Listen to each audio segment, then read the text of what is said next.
Today I will be reading Curious George Catches a Train. This is George. He was a good little monkey and always very curious. This morning, George and the man with the yellow hat were at the train station.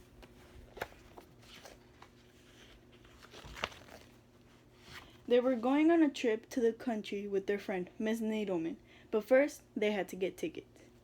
Inside the station, everyone was in a hurry. People rushed to buy newspapers to read and treats to eat. Then they rushed to catch their trains.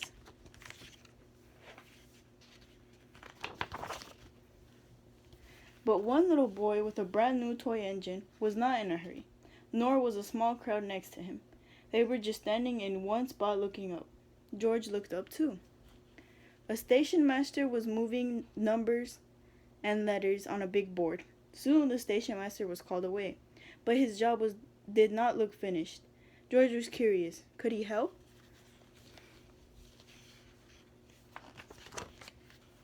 George climbed up in a flash.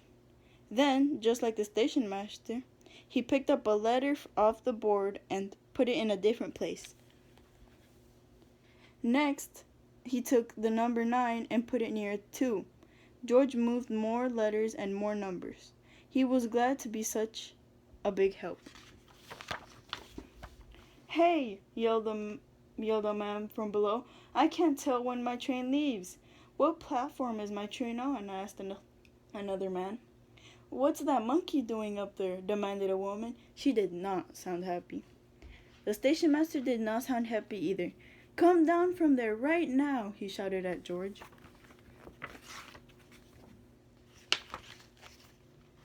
Poor George. It's too easy for a monkey to get into trouble.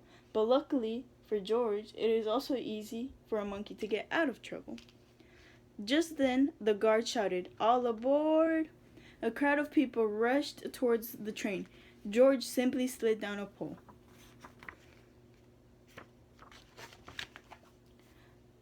Scurried over a suitcase and squeezed with the crowd through the gate.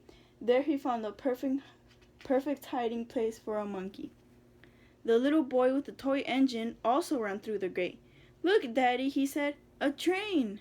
His father looked up. "Come back, son," he yelled. "That's not our train." But it was too late. The gate locked behind him. The boy began to cry. George peeked out of his hiding place. He saw the boy's toy roll towards the tracks. The boy ran after it. This time, George knew he had to help.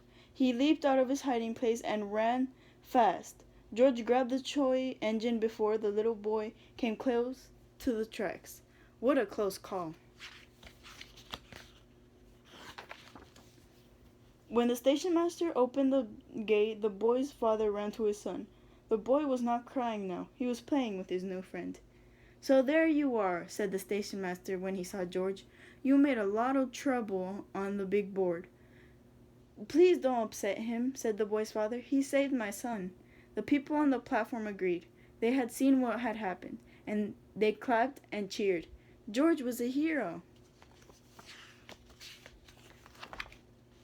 Just then, the man with the yellow hat arrived with Miss Needleman. "It is time to go, George," he said. "Here comes our train." "That's our train too," the father said. The little boy was excited. "Can George ride with us?" he said. That sounded like a good idea to everyone. So the station master asked the guard to find them a special seat. And he did, right at the front. The end.